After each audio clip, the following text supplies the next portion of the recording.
మర్రిపాడు మండలం వెంకటాపురం గ్రామంలో Zika virus లేదని జిల్లా అధికారులు తేల్చి చెప్పారు.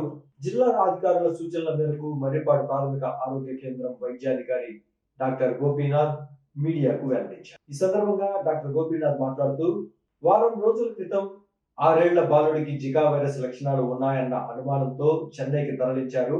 దీంతో ఒక్కసారిగా ఉలిక్కిపడ్డ వెంకటాపురం గ్రామం జిల్లా వైద్య శాఖ బాలుడితో సహా మరో 22 మంది గ్రామస్తుల బ్లడ్ శాంపిల్స్ తీసుకుని పరీక్షల కొరకు మహారాష్ట్రలోని పూణే ల్యాబ్ కు పంపించడం జరిగిందని ఆయన తెలియజేశారు.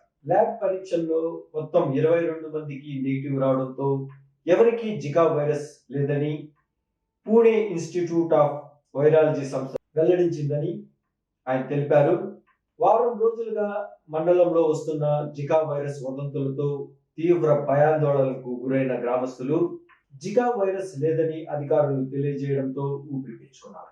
అంతేకాకుండా ప్రజలు కూడా వ్యక్తిగత పరిశుభ్రత పాటిస్తూ పరిసరాలను పరిశుభ్రంగా ఉంచుకోవాలని, దోమ దరి చేరకుండా జాగ్రత్తలు పాటించాలని ఆయన సూచించారు.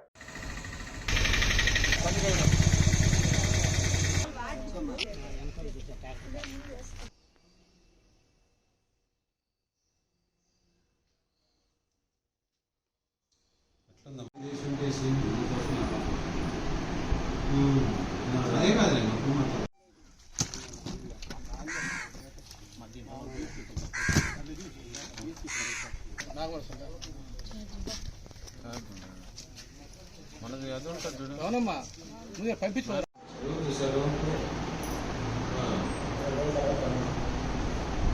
చెబుతామా డెంగ్యూ కణాలు, టైఫాయిడ్ కణాలు అన్నీ చూపించేసి చూసి దాన్ని బట్టి వైద్యం ఇప్పుడు జ్వరం అలా చూస్తామా బ్లడ్ టెస్ట్ తర్వాత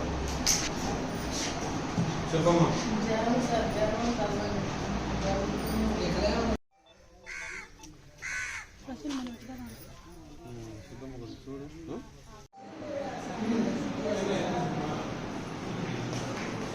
అందరికీ నమస్కారం. నేను doctor Gopinath, Marripadu PSC medical ఆఫీసర్ని. మీకు అందరికీ తెలిసినట్టుగా ఈ మధ్యకాలంలో జికా వైరస్కు సంబంధించిన కలకలం లేకడం, వాళ్ళకి సంబంధించిన 22 శాంపుల్స్ మనము నేషనల్ ఇన్స్టిట్యూట్ ఆఫ్ వైరాలజీ పూణేకి పంపించడం జరిగింది. ఆ సంబంధించిన రిజల్ట్స్ మా పై అధికారులు ఈరోజే మాకు పంపించడం, దాంట్లో 22 శాంపుల్స్ కూడా నెగిటివ్, అంటే జికా వైరస్ కనుగొనబడలేదు అనేసి రావడం జరిగింది.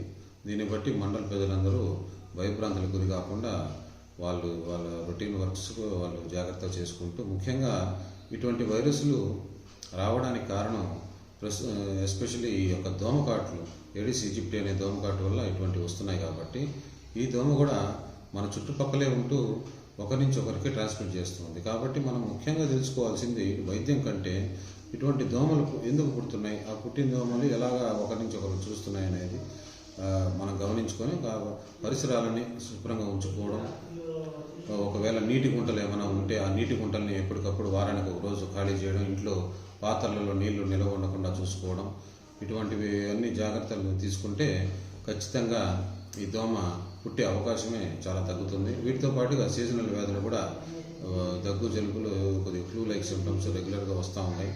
కాబట్టి మండల ప్రజలకు నేను తెలియజేయడం ఏమనగా, మన దగ్గర అత్యాధునికమైన ల్యాబ్ సదుపాయం, 24 గంటలు డాక్టర్ అందుబాటులో ఉండడం జరుగుతూ ఉంది. కాబట్టి మీరు ప్రైవేట్ హాస్పిటల్స్ని వెళ్ళడం కంటే మా దగ్గరకు వస్తే ఖచ్చితంగా మేము మెరుగైన వైద్యం అందిస్తాం.